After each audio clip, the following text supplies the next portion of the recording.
Hi, everybody. Welcome to another episode of the Successful Woman's Mindset.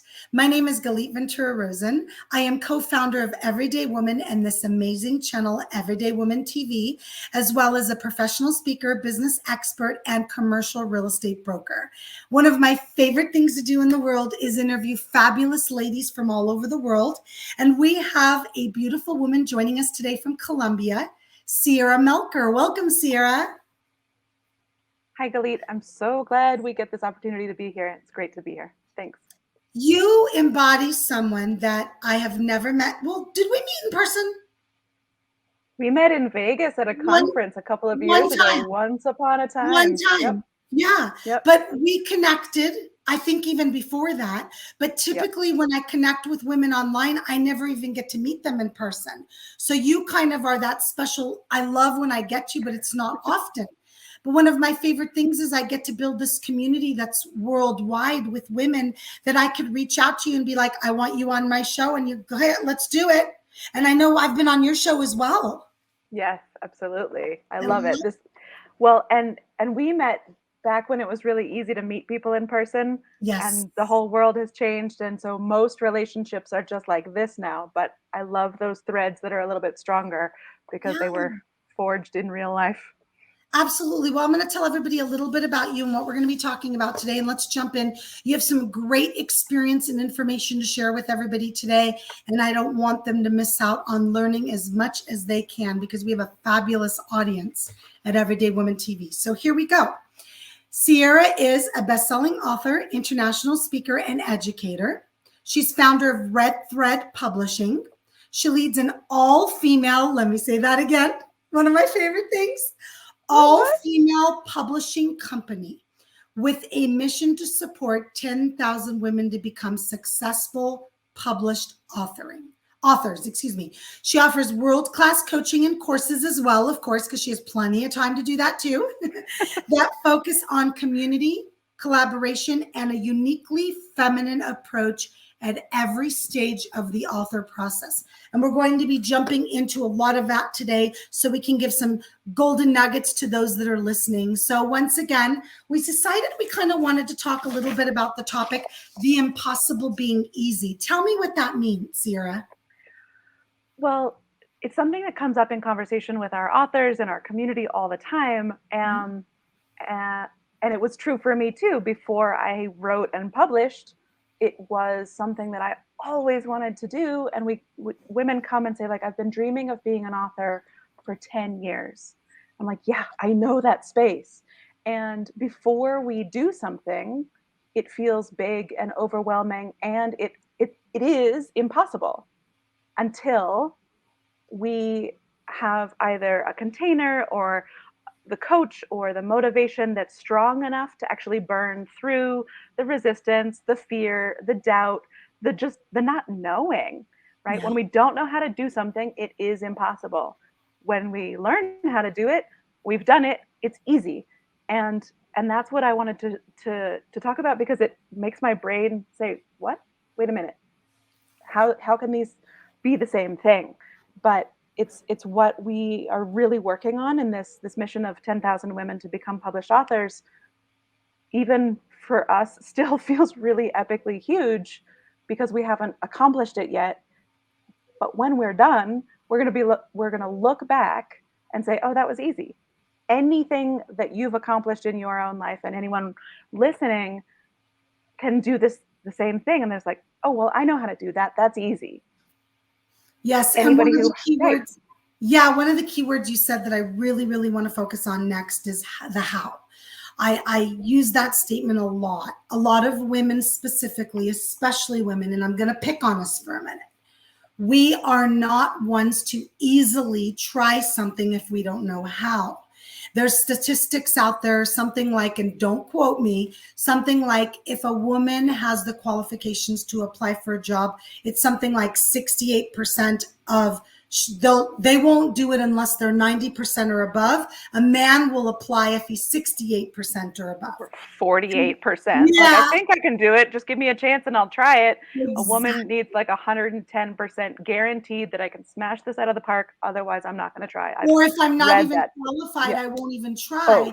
Would when never. typically men Yeah. are going, "Psh, I'm not worried about the qualifications. I'll get it." And the reason I Same thing use about that, raises. yes, I same won't thing ask about for a women. raise until I know that I can get it. And when women ask for raises, they ask for like a third of what a man asks. They ask less frequently and then they ask for less. And this is stuff that we're working on to teach and train to make sure that women are stepping into their voices and stepping into Yes. their power. Yeah, Yeah. So one of the things I was mentioning that for was the how. Let's talk absolutely. about that. Yep. So many women will not try something new because they don't know how. And I always say, Yeah. and I've said this a gazillion times, there are millions and millions and millions of people that know how to do what you don't know how to do. We don't all know how to do everything. It's impossible. We can learn every day for the rest of our lives and never know everything. So let's jump into that. Yeah. Let's talk about the how to make it easy from feeling like it's impossible. And I agree with you. Women do feel like it's impossible, even though it's not, obviously. Yeah. Yeah. So take us through that for a minute. How can we share with the women that are listening the how they can get to the how, and some steps so they can, you know what, Yeah. Sierra, I am ready to write my next book. Let's do this. Because Yeah. it's always that first step of reaching out to you and saying, because there's so many people right now thinking, I want to write a book, but I'm too scared, or I don't know how, or it's Yeah. impossible. Help me Yeah. with that. All right.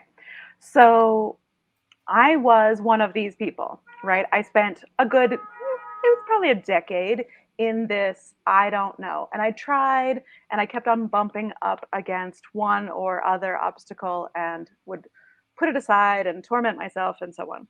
Um, but it was because I was doing it all by myself. And a series of things got put into place. And I said, okay, I'm going to learn how to do this and set myself to the task. But what I found when I looked at the resources that were available is that they are not predominantly, they are exclusively for men. They are written by and with a man's life in mind. And a lot of women can make use of those resources because we have learned how to make what works for them work for us. But Mhm. it's a stretch. Mhm. I'm a single mom. My daughter was 2, 3, 4 years old in this process. I was trying to run a business, and the advice is just, oh, well, just write for 72 hours every weekend. And I'm like, Or yeah, go that's away nice. for 3 days, because everybody No, can do that. I know. Just go away for a week. I was like, aren't Right. you cute? Aren't you so adorable?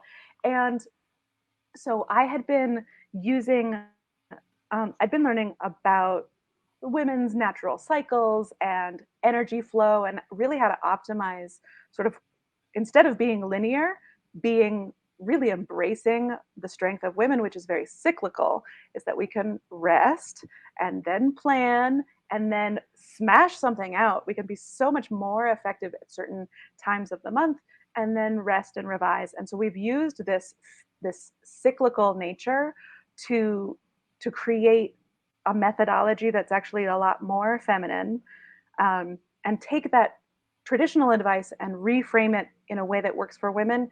But the second part is community. Okay. Yes. Writing is by nature a sort of solitary thing. It is something that we usually have to do on our own, but that doesn't mean we have to do it alone. And there's the logistics of writing and publishing, as well as thought leadership and building a brand and growing a business, using a book as a platform for that. But then there's this whole emotional component that cannot be under undercut, right? And there's nothing out there about the emotion of Mm. telling your story, the emotion of sharing something that maybe was traumatic or embarrassing or shameful, but that is in a Or makes critical you step along a vulnerable. journey. All of Yeah. that, right? Any part of Yeah. your truth, even, even if you're like, I just think chocolate ice cream is better than vanilla, you're opening yourself up for debate and attack and like, well, you're a crazy person. Vanilla is obviously blah blah blah.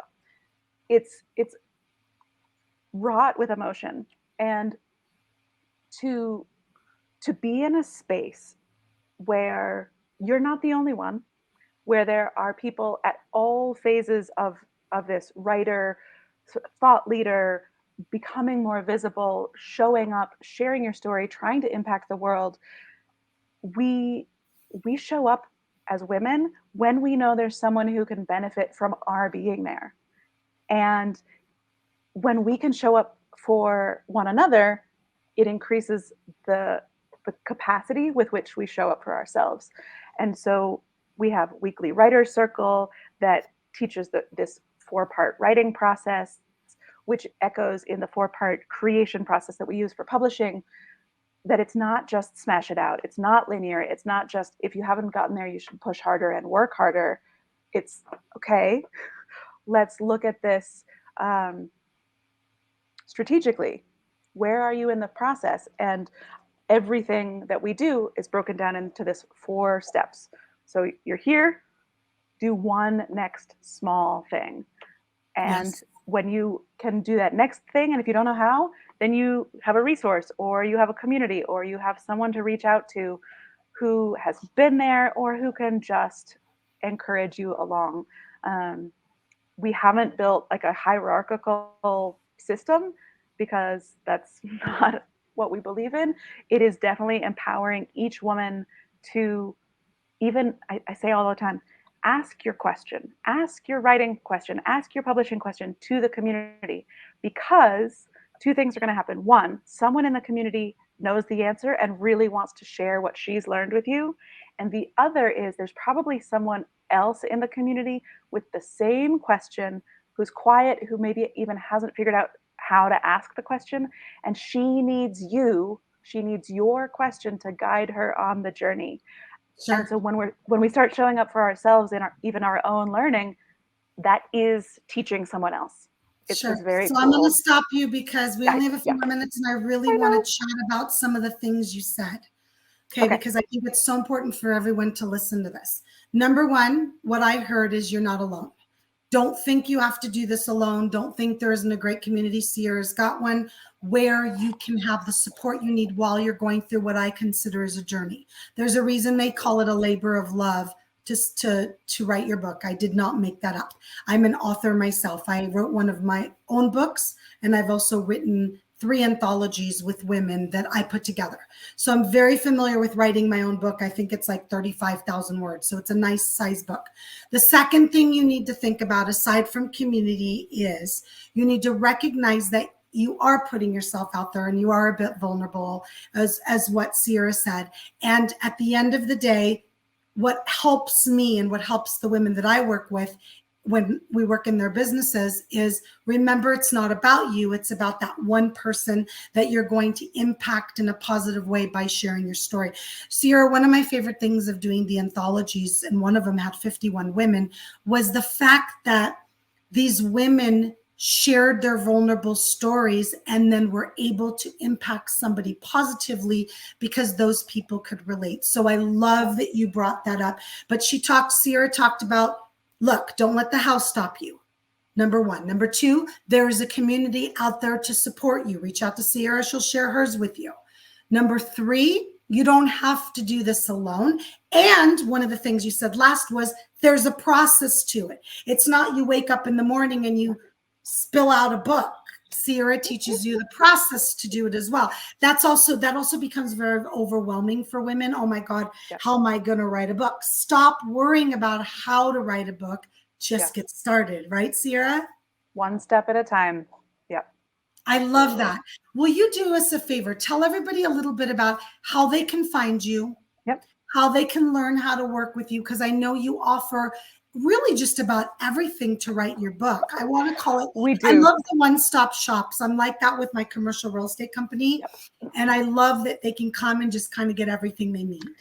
Yeah. So we have the writing support, because we're not just a publishing company. You do have to write it before we can publish it. So we teach that container, weekly writer circles. We all are starting a collaborative author book. So if you want to step into the publishing process and write a chapter, 3,000 words, and sort of get familiar with the whole process in that container with that writing support, with a cohort of other women who are doing it. And then then you've been around the block once or twice. So if you want to write your own book, you're like, actually, this is easy now. I can do this. What else can I do? So Yes. redthreadbooks.com or Red Thread Publishing on all the platforms. And my name is Sierra Melcher. We have a team of women all around the world, as well as authors all around the world, sharing their stories, stepping up both into the vulnerability of sharing what mission they have in the world, but also really moving beyond the book into powerful You thought froze. leadership positions.